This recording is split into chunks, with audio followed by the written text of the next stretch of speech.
The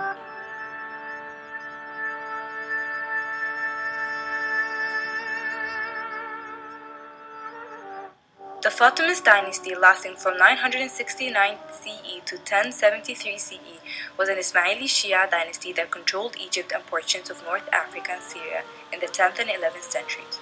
The founder of the Fatimid dynasty, Ubaydullah, claimed to be a direct descent from Ismail, whom the Ismailis regarded as the legitimate seventh Imam in the line of Ali and his wife Fatima, daughter of the Prophet Muhammad, peace be upon him.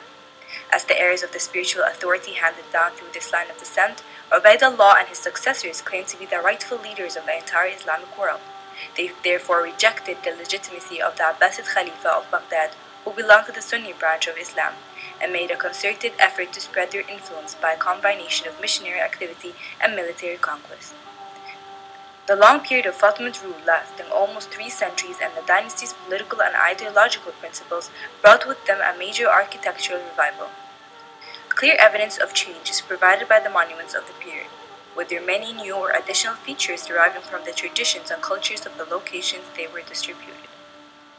Walking in the streets of Cairo in the 1970s, we see many buildings that reflect the Fatimid period.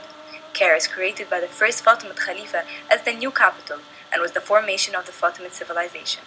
Storehouses for provisions and other items, markets, and baths had to be built within the city walls to supply the need of the inhabitants.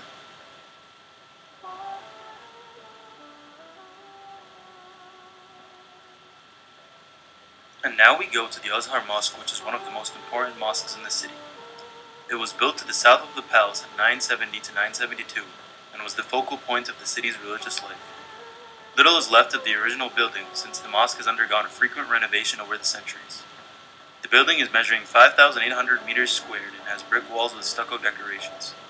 If we enter the mosque itself, we find that the prayer hall originally had 5 bays and 19 aisles, with a broad middle aisle and a dome over the bay in front of the mihrab. The mihrab itself is ornamented with calligraphic bands and friezes of highly stylized interlacing tendrils. The hypostyle halls around the courtyard are also richly ornamented, in a style related to that of the Amr and Ibn Thulun mosques. The columns are surmounted by blind niches with rosettes above the apexes of the arches, and the courtyard facades end in striking stepped battlements. By looking at a notable feature is the unusual decoration of the facade, which allows the course of the street and does not run parallel to the Qibla wall.